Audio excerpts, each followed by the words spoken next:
দেশের ইতিহাসে প্রথমবারের মতো এক মাসে রেমিটেন্স আসার পরিমাণ $3 বিলিয়ন ছাড়িয়ে গেছে।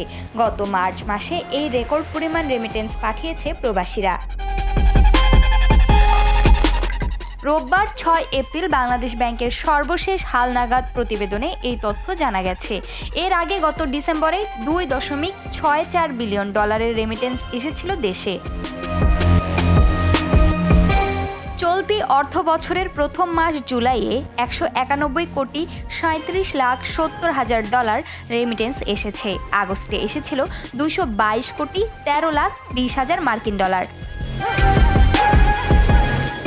সেপ্টেম্বরে $240,41,00,000, অক্টোবরে $239,50,00,000, নভেম্বর মাসে $220 কোটি, ডিসেম্বরে $264 কোটি, জানুয়ারিতে $219 কোটি এবং ফেব্রুয়ারিতে $253 কোটি রেমিটেন্স পাঠিয়েছেন প্রবাসীরা।